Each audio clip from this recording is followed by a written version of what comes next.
So there was a vigil at NYU for the people killed in the New Zealand mosque by a white supremacist terrorist.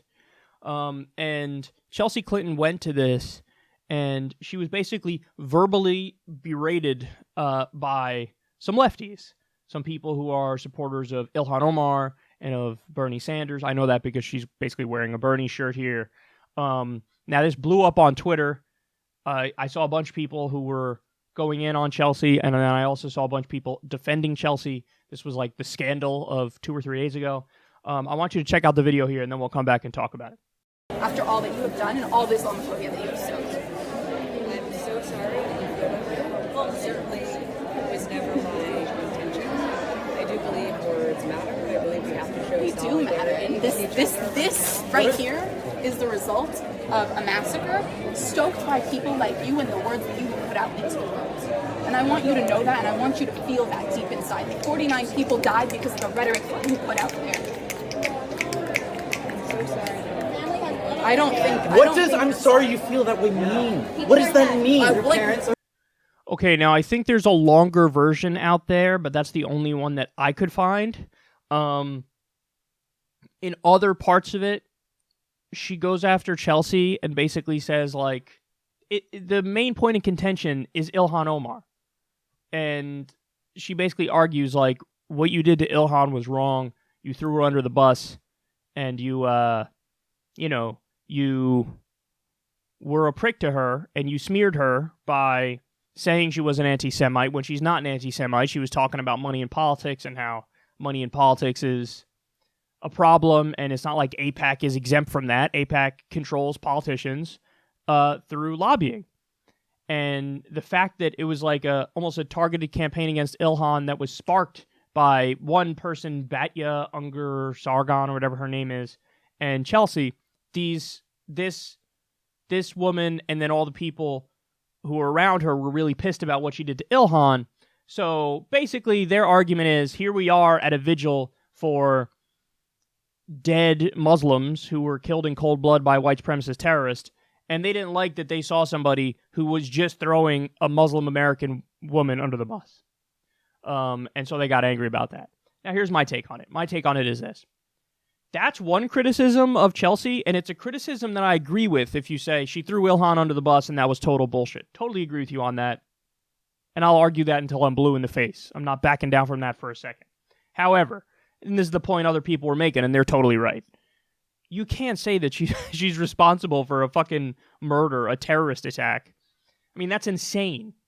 Obviously, Chelsea Clinton, even though she's a fucking smear merchant, which she is, and she's doing false cries of anti-Semitism, and she's pedantic as fuck, and she said to Ilhan Omar, as an American, as if like Ilhan is not, she is, but you can't say that she was responsible for rhetoric that led to murdering people. I mean, that guy was obviously massively radicalized online by legit white nationalist, white supremacist, neo-Nazi type characters. And he doesn't hide it. He makes it perfectly clear. He talks about, he's in favor of an ethno-state.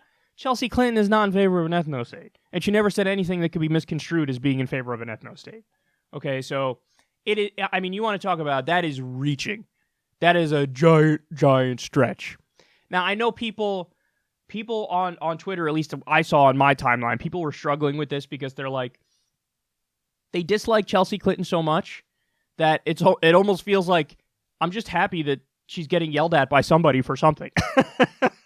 Like, there was a lot of that sentiment on my Twitter feed, which I kind of understand. It's like, here you have this person born with a silver spoon in her mouth, given all the privileges in the world, and then the only time she fucking pokes her head into the public discourse is to throw Ilhan Omar under the bus for a bullshit reason.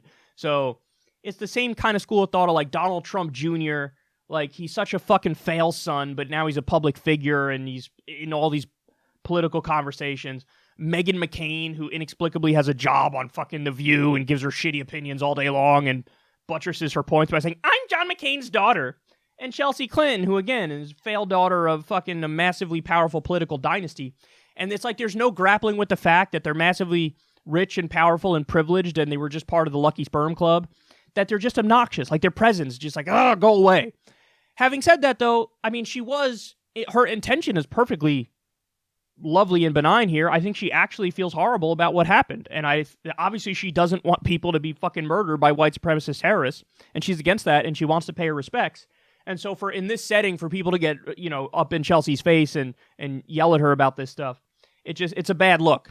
And but now, the woman who did it, she says she's getting death threats, and she's been on, playing the victim on Twitter.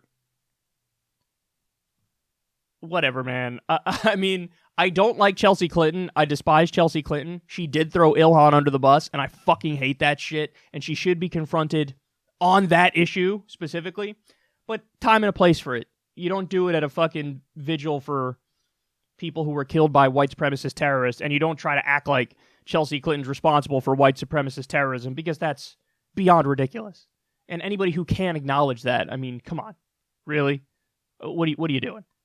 But anyway, I wanted to stick my nose into this incredibly touchy controversy, and I can't wait for everybody to dunk on me now.